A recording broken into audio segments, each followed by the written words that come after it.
그 다음에 챕터 5의 슬래브라 할 건데 여기는 정말 쉽습니다. 거의 뭐 보너스 챕터이기 때문에 바로 한번 해볼게요. 1번 아래의 표에서 설명하는 것은 보나 지판이 없이, 굉장히 중요하고, 지판이 없이 기둥으로 하중을 전달하는 이 방향으로 철근이 배치된 슬래브다. 그러니까 어떻게 외우면 되냐면은 이 방향 슬래브가 시험에 나오는 게 두 개밖에 없습니다. 플랫 슬래브가 있고요, 플랫 플레이트 슬래브가 있거든요. 여기 플랫 슬래브 같은 경우는 여기 지판이 있습니다. 얘는 지판이 없어요. 여러분들이 뭐 지판이 뭔지 몰라도 상관이 없어. 그냥 이 방향 슬래브인데 지판이 있으면 플랫 슬래브, 없으면은 플랫 플레이트 슬래브입니다. 얘는 지판이 없다고 했잖아요, 그렇죠? 없으니까 플랫 플레이트 슬래브입니다. 그래서 이거 고르면은 답이다, 이렇게 있고요. 2번 플랫 슬래브에 대한 설명으로 옳은 것은 요거라고 했어요, 그렇죠? 얘는 지판이 있잖아요, 그렇죠? 보게 되면은 이 방향 슬래브고 지판이 있습니다. 답이 1번이다. 이렇게 하면 됩니다. 두 가지는 외워주시고요. 나머지는 그냥 보세요. 뭐 시험에 안 나오니까. 3번 중요합니다. 내변에 의해 지지되는 이방향 슬래브가 있는데 이 방향 슬래브를 내가 1방향 슬래브로 해석할 수 있는 조건이 이렇게 세 가지가 있다고 했습니다. 근데 문제에서 뭐라고 했냐면은 여기서는 지금 우리가 단변과 장변의 비가 어떨 때 내가 이걸 1방향으로 해석을 할 수가 있느냐, 장변과 단변의 비가 2를 넘는 경우에 얘가 이제 1방향 슬래브로 해석을 할 수가 있어요. 그러니까 S분의 L이 2보다 크면 그렇게 해석을 할 수가 있습니다. 답이 1번이다 이렇게 있어요. 이거 외워주시고 4번 여기서부터는 이제 여러분들이 또 외워줘야 되는데 근데 그게 외울 게 많지는 않아. 이방향 슬래브에서 직접 설계법의 제한 사항에 대한 설명으로 틀린 것은 내가 직접 설계법을 적용하려면은 이런 조건이 있거든요. 근데 이거를 제가 이제 뭐 공무원 시험이면 다 외우라고 할 텐데 또 이제 우리가 기사 시험이니까 시험에 나오는 보기만 여러분들이 외우면 돼요. 첫 번째 어떤 보기가 나오냐면은 연속한 기둥 중심선을 기준으로 기둥의 어긋남은 그 방향의 20%가 아니고 10%입니다. 여기 있어요. 어디 있을까? 여기 있죠? 여기 10% 이하가 돼야 된다 이렇게 있기 때문에 이 수치를 외우세요. 수치를 10% 이하가 돼야 된다.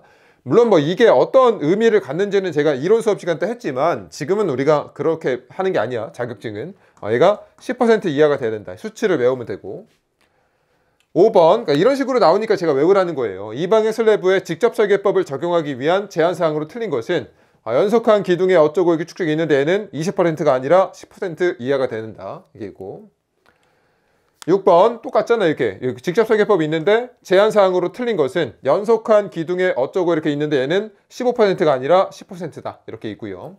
이거는 외워야 되고 그 다음에 7번 이방향 슬래브에서 직접 설계법의 제한사항으로 틀린 것은 이번에는 여기는 맞네. 여기 연속한 기둥에 10% 이하가 되는데 얘는 맞아요. 그렇죠? 2경간 이상 연속되는 게 아니고요. 3경간 이상 연속돼야 됩니다. 이런 것들도 이제 여러분들이 문제를 많이 풀면서 이 수치를 외우면 되고요. 그 다음 8번 이방향 슬래브의 설계에서 직접 설계법을 적용할 수 있는 제한 조건으로 틀린 것은 아까 우리가 3경간 이상이어야 된다고 했잖아요. 그렇죠? 근데 뭐 기둥의 10% 얘기는 없어. 또 뭐가 있냐면은 얘는 모든 하중은 연직 하중으로 작용을 해야 되고 활하중은 고정하중의 3배 이상이 아니고요. 여기 보게 되면은 어디 있을까? 여기 있죠? 활하중은 고정하중의 2배 이하여야 됩니다. 그래서 3배 이상이 아니고 2배 이하여야 된다. 이런 것들도 외워주시고요. 세 가지만 외우면 되잖아. 그쵸? 네, 9번 연속부 또는 일방향 슬래브에서 철근 콘크리트 구조를 해석할 때 이번엔 내가 근사해법을 적용을 합니다.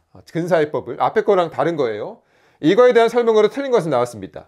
인접 2경간의 차이가 짧은 경간의 50%가 아니고 20% 이하일 때입니다. 이것만 여러분들이 외우라는 얘기야. 보기에 나오는 것만.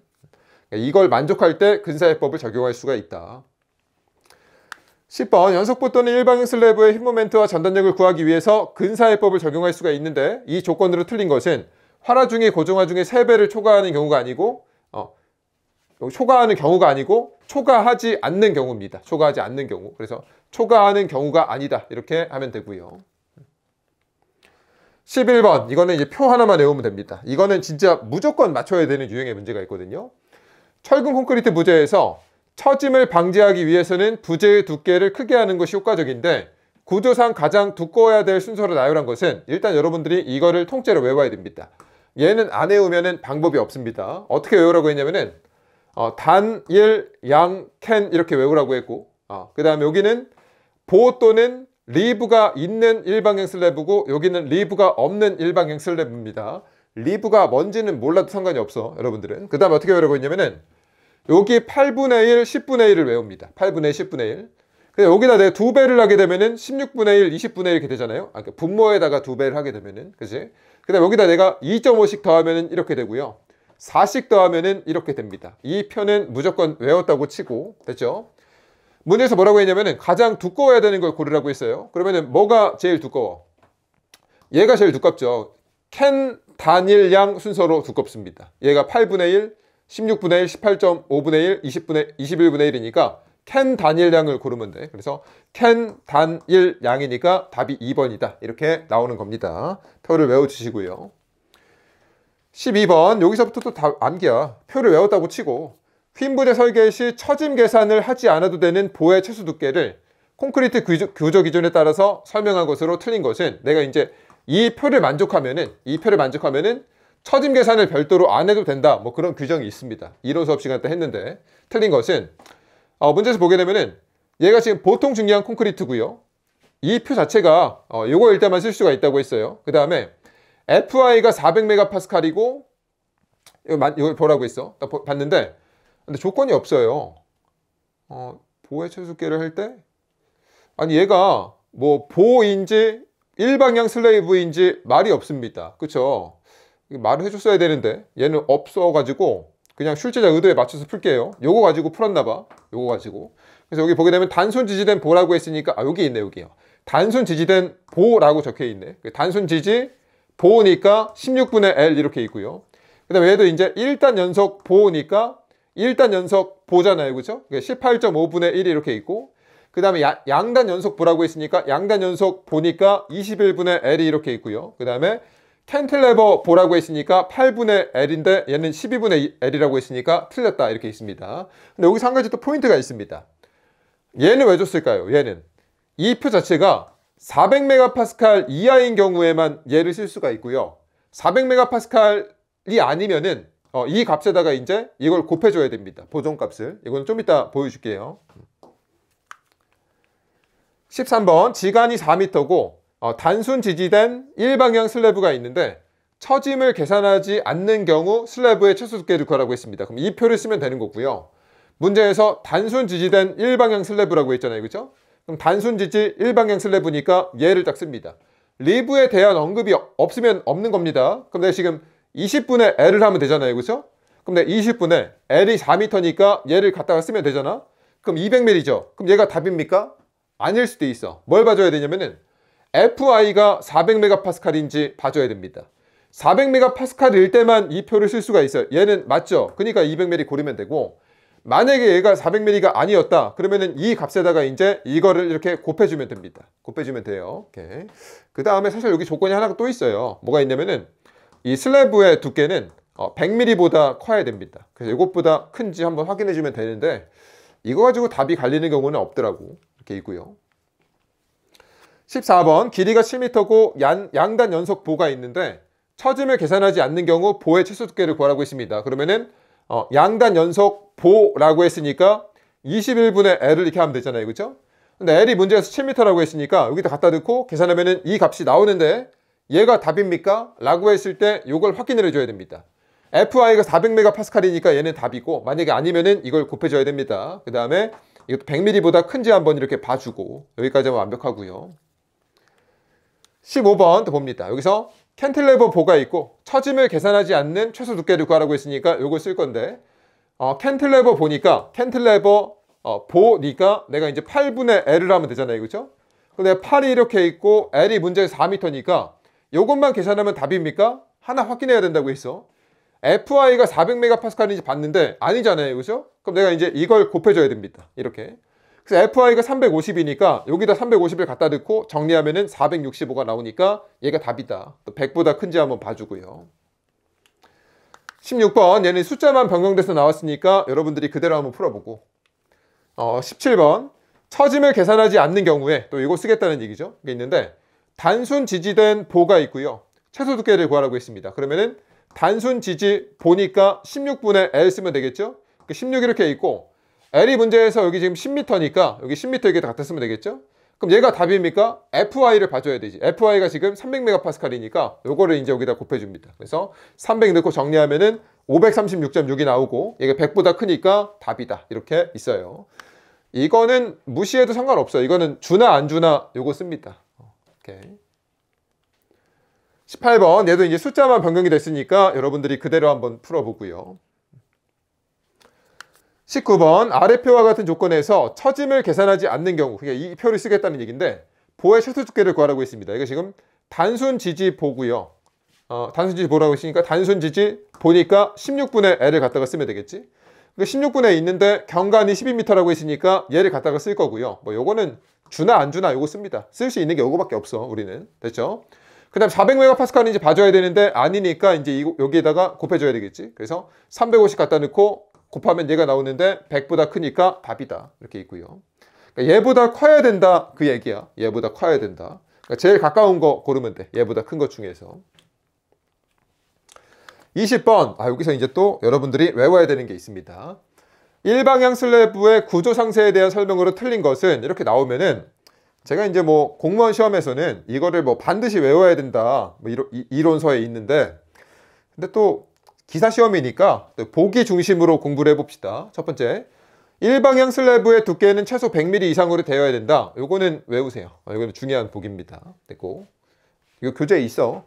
여기 3번부터 있지만 교재는 1번, 2번도 있거든요. 1번에 적혀 있습니다. 이거 2번, 슬래브의 단변 방향 보의 상부에 보모멘트로 인해 발생하는 균열을 방지하기 위해서 슬래브의 장변 방향으로 슬래브 상부에 철근을 배치해야 된다. 여기 있어요. 제가 수업 시간 때 다 설명을 했는데 기사 시험에서는 이게 중요하지 않기 때문에 몰라도 상관없습니다. 됐고, 그 다음에 3번, 슬래브의 정모멘트 철근 및 보모멘트 철근의 중심 간격은, 그러니까 슬래브의 주철근의 중심 간격은 위험 단면에서 2배 이하 300mm 이하로 해야 된다. 이거 정말 중요합니다. 제가 뭐라고 했냐면은 정모멘트 철근 및 보모멘트 철근, 주철근의 중심 간격은 위험 단면에서는 2배 300이고요. 위험 단면이 아닌 경우에는 3배 450이고 그 다음에 수축 온도 철근인 경우에는 5배 450 이렇게 있다고 했습니다. 그래서 어떻게 외우라고 했어? 이렇게 외우라고 했지? 2배 300, 3배 450, 5배 450 이렇게 세트로 외우라고 했습니다. 그래서 위험 단면일 때, 위험 단면이 아닐 때는 여기다가 이렇게 1.5배를 하면 되고요. 수축 온도 철근일 때는 요것만 숫자를 이렇게 바꿔주면 된다고 했습니다. 이렇게 묶어서 외워야 여러분들이 휘발성이 좀 덜해요. 2배 300, 3배 450, 5배 450. 그래서 보게 되면은 얘가 위험 단면이죠? 그럼 2배 300 맞고요. 여기 보게 되면은 위험 단면이 아닌 경우잖아요. 그렇죠? 그럼 2배 300, 3배 450이죠. 얘는 3배 450이니까 틀렸다. 이렇게 하는 겁니다. 요거는 무조건 알아야 돼. 무조건. 이거는 여러분들이 기사시험에서 몰라도 상관없습니다. 얘도 알아야 되고요. 오케이. 21번 철근 콘크리트 일방향 슬래브에 설계된 설명으로 틀린 것은 여기 일방향 슬래브의 최소 두께는 100mm 이상으로 해야 된다. 이거 있고요. 그 다음에 사변에 의해 지지되는 이방향 슬래브 중에서 단변에 대한 장변의 비가 2배를 넘으면 일방향 슬래브로 해석한다. 우리가 S분의 L이 2보다 크면은 일방향 슬래브로 해석한다. 아까 앞에서 했지. 됐고. 3번 슬래브의 정모멘트 및 본모멘트 철근의 중심 간격은 위험 단면에서 뭐라고 했습니까? 위험 단면에서 2배 300이라고 했어. 2배 300인데 얘는 틀렸다는 얘기죠. 2배 300 됐고, 슬래브의 단변 방향 보의 상부에 어쩌고 이렇게 쭉쭉 있는데 요거는 있지만 뭐 중요하지 않다. 이론 수업 시간 때 설명을 했지만 됐고, 22번 일방향 슬래브에 대한 설명으로 틀린 것은 일방향 슬래브의 두께는 최소 100mm 이상으로 해야 됩니다. 틀렸고요. 이런 수치를 외우면 되고, 그 다음에 사변에 의해 지지된 이방향 슬래브 중에서 단변에 대한 장변의 비가 2배를 넘으면 S분의 L이 2배가 넘으면 일방향 슬래브로 해석할 수 있다. 맞고요. 슬래브의 정모멘트 철근 및 본모멘트 철근의 간격은 여기 간격은이죠. 간격은 2배 이하 300mm 이하로 해야 된다. 이거는 사실 뭐가 좀 빠졌죠. 위험 단면일 때 2배 300 이렇게 있습니다. 근데 좀 눈치껏 봐야 되는 경우가 있어요. 됐고, 슬래브의 정모멘트 철근 및 본모멘트 철근의 중심 간격은 위험 단면을 제외하고는 3배 450이라고 있습니다. 위험 단면에서는 2배 300, 위험 단면 아닐 경우에는 3배 450이라고 했어요. 묶어서 외우고.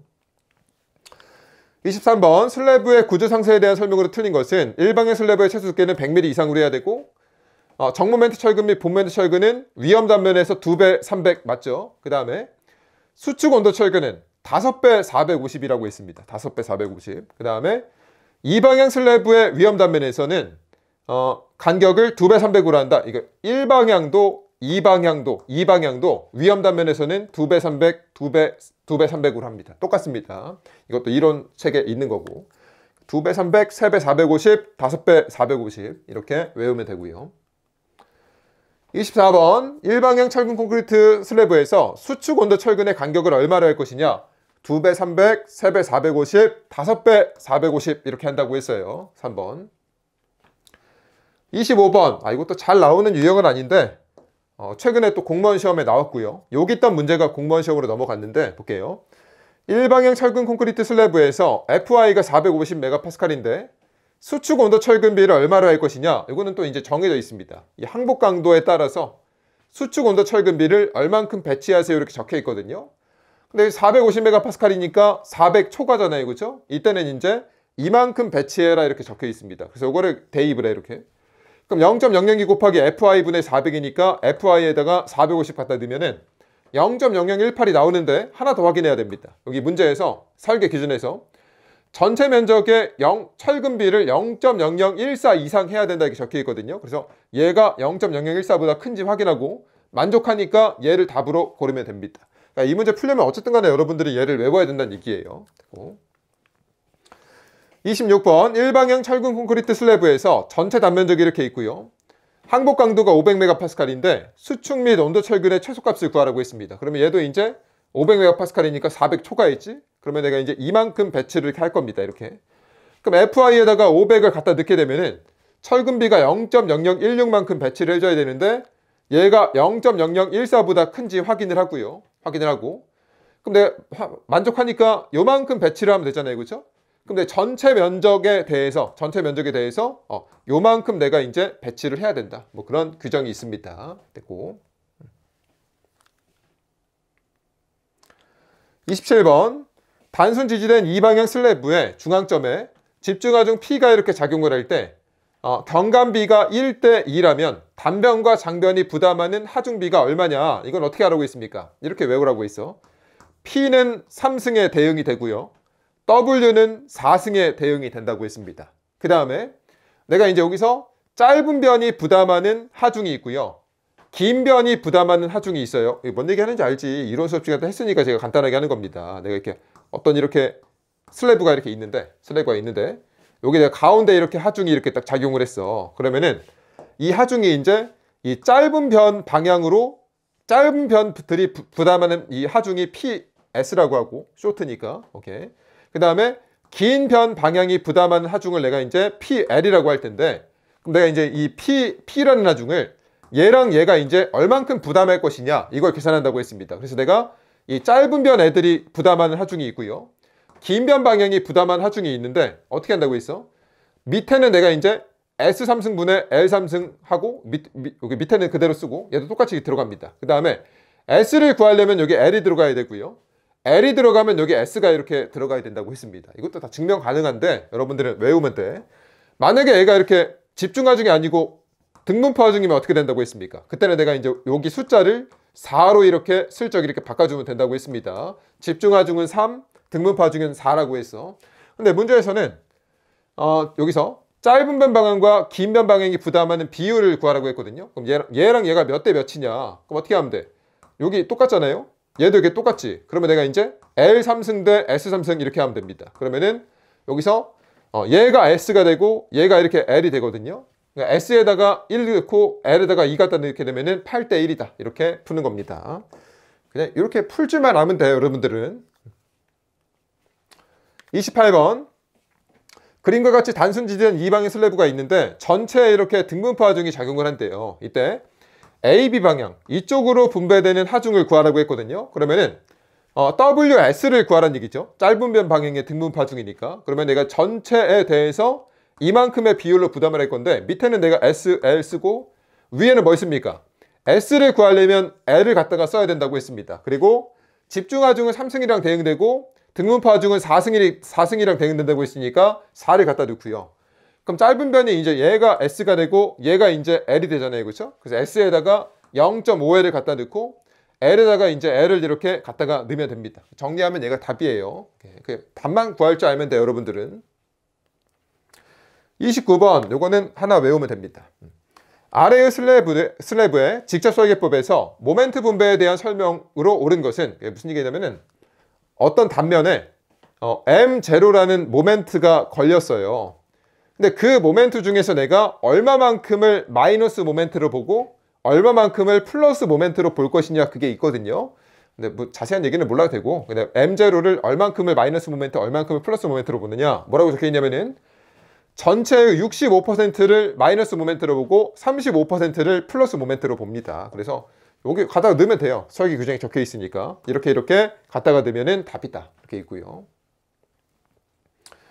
30번 직접 설계법에 의해서 모멘트가 이만큼이 걸렸는데 여기서 내가 마이너스 모멘트를 몇 퍼센트를 마이너스 모멘트로 본다고 했어. 65%를 마이너스로 모멘트로 봅니다. 그래서 340 중에서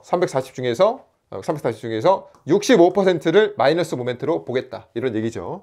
만약에 여기서 이제 슬쩍 이렇게 정계수 모멘트로 바꾼다 그러면 여기 0.65가 아니라 0.35를 곱하면 됩니다. 그게 다예요.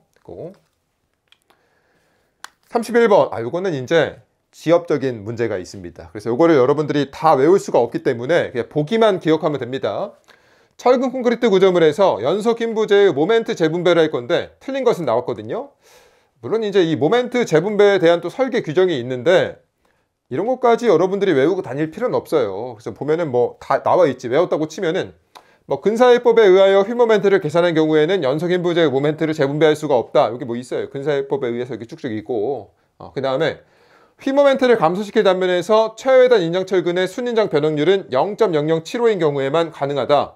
이것도 어디 있어요? 여기 0.0075인 경우에만 가능하고 그 다음에 경관 내의 단면에 대한 휠 모멘트의 계산은 수정된 분 모멘트를 사용한다. 여기 또 어디 있습니다. 여기서 수정된 분 모멘트를 사용한다 이렇게 있는데 이거 외워서 여러분들이 쓸 데가 없습니다. 쓸 데가 없기 때문에 이것만 기억합니다.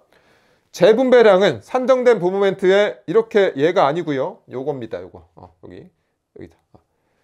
어디 갔어? 재분배된 여기죠. 어떠한 과정에 산성한 여기지. 분 모멘트는 20% 이내에서 1000%만큼 증가 또는 감소시킬 수 있다 이렇게 있거든요. 이거를 이렇게 뭐 말도 안 되는 보기로 만들어 놓은 겁니다. 그래서 여러분들은 여기 안에 20% 또는 1000 입실론 t 그러니까 변형률의 1000%만큼 뭐 증가 또는 감소시킬 수 있다 이렇게 있는데 어쨌든 간에 이거는 뭐 말이 안 된다. 말도 안 되는 거고요. 토목기사는 어쩔 수가 없습니다. 이렇게 약간 뭐라고 해야 되지? 수박 겉핥기식으로 대충 해야 됩니다. 대충. 그래야 여러분들이 단기간에 합격을 할 수가 있어요. 32번 철근 콘크리트 구조물에서 연소 긴부재의 모멘트 재분배를 하는 방법에 대한 설명으로 틀린 것은 나왔거든요. 뭐 다 있어요. 다 있는데 아까 요것만 외우면 돼. 여기서 뭐 어떠한 하중에 쭉쭉 있잖아요. 그렇죠? 20% 이에 1000% 이하로 해야 된다. 20% 1000 입실론 t니까 이게 틀렸다. 요것만 기억합시다. 요것만. 다른 거 다 버리고요. 요것만 기억을 해. 그럼 문제 맞추는 거야. 됐고. 33번. 야, 그것도 필요 없는데. 연소 긴부재에 대한 해석 중에서 현행 콘크리트 구조 기준에 따라 부 모멘트를 증가 또는 감소시키면서 재분배할 수 있는 경우가 뭐냐? 하중을 적용하여 탄성 이론에 의하여 산정한 경우에만 적용할 수가 있습니다. 여기서 지금 탄성 이론에 의해서 산정한 경우에만 이렇게 할 수가 있다 적혀 있기 때문에 이거 고르면 답입니다. 그래서 다 외우려고 하지 말고요. 여기서 요거랑 여기만 딱 기억해 가지고 세 문제 풉시다.